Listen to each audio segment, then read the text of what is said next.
जी हां दोस्तों, 4 मई के नतीजे से पहले ही हिमंता को सुप्रीम कोर्ट से जन्नाटेदार झटका। हार रहे चुनाव, जाएंगे जेल भी। सुप्रीम कोर्ट से खेड़ा की अरेस्टिंग रद्द, कांग्रेस को 63, बीजेपी 59 पे अटकी और अदर को 4। स्वागत है आप सभी का। आप देख रहे हैं द राजनीति का विशेष सेगमेंट खबर और विश्लेषण। मैं हूं जबार खान। दोस्तों, क्या असम में भी सारा मामला भारतीय जनता पार्टी के लिए उल्टा पड़ता हुआ दिखाई दे रहा है? क्या मतदान खत्म होने के बाद और एग्जिट पोल आने के बाद नतीजों से पहले जो स्थिति उत्पन्न हुई है उसने हिमंता से लेकर के बीजेपी सबके पैरों से जमीन खींच ली है? आखिर ये अचानक सब कुछ हुआ कैसे? विस्तार से आपको सब कुछ बताते हैं दोस्तों, सबसे पहले बात पवन खेड़ा से जुड़ी हुई।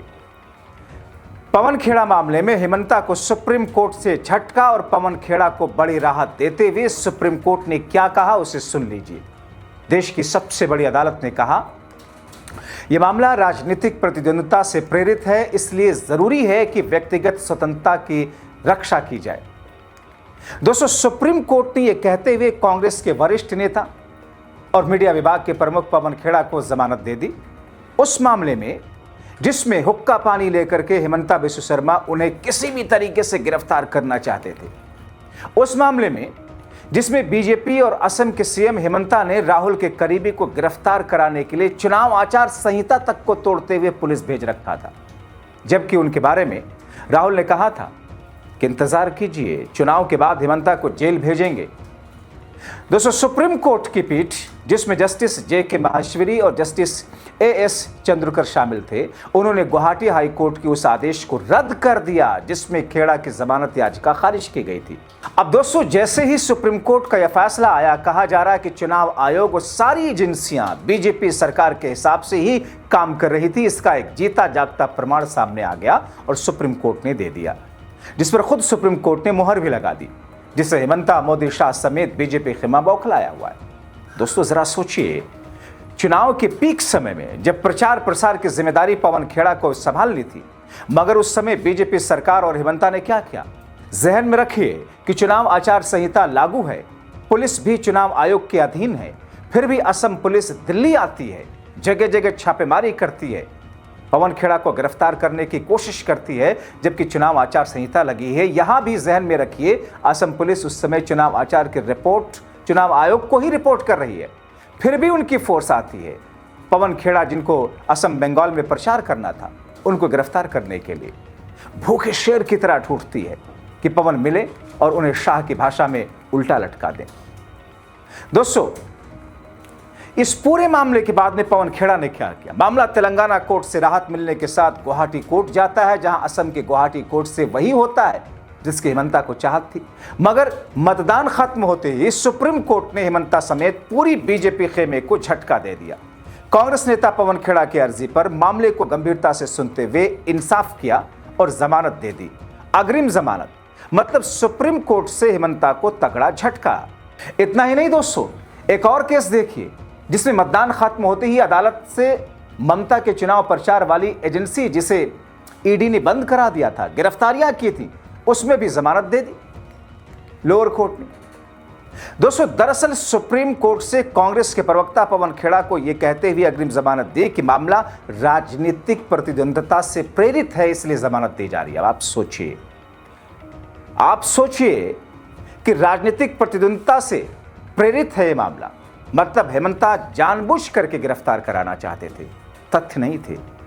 दोस्तों, इस पर देश की राजनीतिक बुद्धिजीवी, कानूनी जानकार, विपक्ष नेता हिमंता और सत्ता पक्ष के कैसे पोल खोल रहे हैं, आपको आगे बताता हूं। मगर उससे पहले आप देखिए कि हिमंता को लेकर राहुल गांधी पहले ही ऐलान कर चुके थे कि चुनाव बाद सत्ता परिवर्तन होते ही हिमंता को उनके भ्रष्टाचार के कारण जेल जाने से कोई नहीं रोक सकता, माफी नहीं मिलने वाली है। तो क्या इसीलिए हिमंता ने असम में हिंदू मुस्लिम करके चरम पर उस तनाव को ले जाकर के चुनाव जीतने की कोशिश की?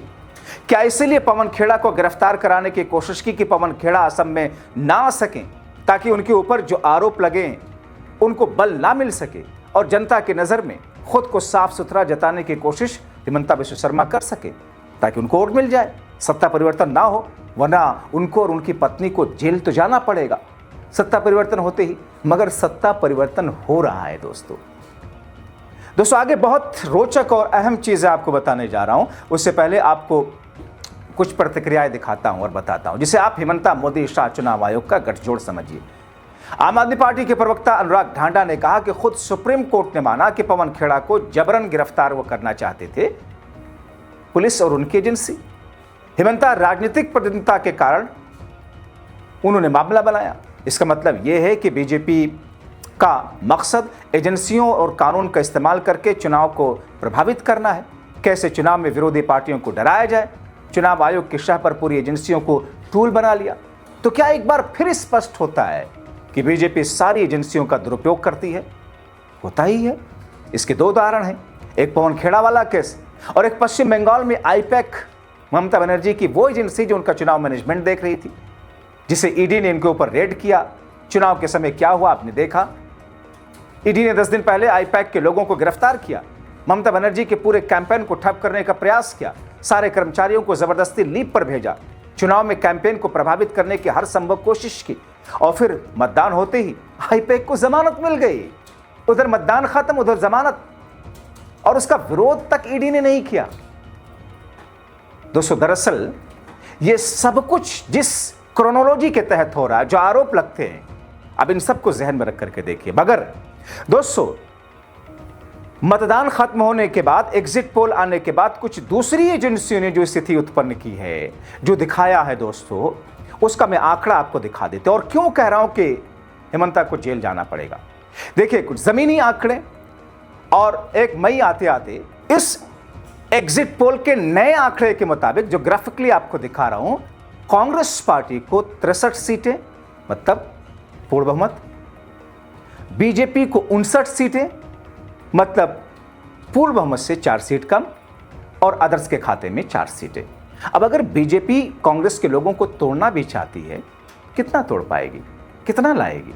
अदर्स बदरुद्दीन अजमल की पार्टी और दूसरी हैं जो कि जाएंगे नहीं बीजेपी के पास। मतलब सत्ता परिवर्तन तय, मतलब पवन खेड़ा के मुकाबले पवन खेड़ा को तो राहत होगी, हेमंता को जेल जाना तय। दरअसल पवन खेड़ा ने हेमंता और उनकी पत्नी की पोल खोलते हुए एक प्रेस कॉन्फ्रेंस में दावा किया था चुनाव के दौरान कि मुख्यमंत्री की पत्नी के पास कई विदेशी पासपोर्ट हैं, विदेश में अघोषित संपत्ति है। इस बयान के आधार पर सीएम हेमंता ने पवन खेड़ा के खिलाफ रातों रात मुहिम, जालसाजी, आपराधिक साजिश के आरोप लगाए। हालांकि तभी पवन खेड़ा ने कहा था, अगर दम है तो प्रेस कॉन्फ्रेंस करके खारिज करें मेरे आरोपों को, या फिर कोर्ट में जाकर के आरोपों की जांच करवाएं, तब तक इस्तीफा दें नैतिकता के आधार पर। भाई, किसी पर आरोप लगता है तो वो कहता है कि मैं कोर्ट जाऊंगा और मेरे खिलाफ में जो आरोप लगाए गए उनके खिलाफ मानहानि का केस करूंगा।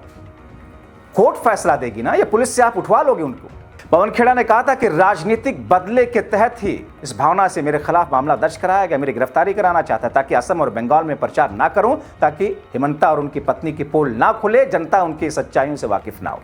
और इन सब की शुरुआत दोस्तों 7 अप्रैल को असम पुलिस हेमंता भेजते हैं, दिल्ली आ जाती है, दिल्ली उनके घर पहुंचती है, नहीं मिलते हैं। 10 अप्रैल को उन्होंने तेलंगाना हाईकोर्ट में ट्रांजिट अग्रिम जमानत हासिल की, पवन खेड़ा ने, राहत मिली। 15 अप्रैल को सुप्रीम कोर्ट ने इस आदेश पर स्टे लगा दिया था जो तेलंगाना कोर्ट का था। 17 अप्रैल को अदालत ने ट्रांजिट बेल बढ़ाने से इनकार किया, गुवाहाटी हाईकोर्ट जाने को कहा। 24 अप्रैल को हाईकोर्ट ने उनकी याचिका खारिज कर दी, हाईकोर्ट ने असम की। अंततः 30 अप्रैल को इस पूरे मामले को लेकर के अब सुप्रीम कोर्ट ने उन्हें जमानत दी। दोस्तों, सुप्रीम कोर्ट से राहत मिलने से पहले खेड़ा ने गुवाहाटी हाईकोर्ट में जिस तरीके से जमानत लगाई थी, जहां से उनको नहीं मिला था, राहत नहीं मिली थी। अब दोस्तों, सुप्रीम कोर्ट ने कांग्रेस नेता पवन खेड़ा को बड़ी राहत दे दी, साथ में कुछ शर्तें भी लगाई। जल्दी से आपको वो भी बता देते हैं कि कौन सी शर्तें आमतौर पर जो अदालतें जमानत देते समय लगाती हैं। सुप्रीम कोर्ट ने खेड़ा की अपील स्वीकार करते हुए स्पष्ट शर्तों के साथ अग्रिम जमानत मंजूर की है।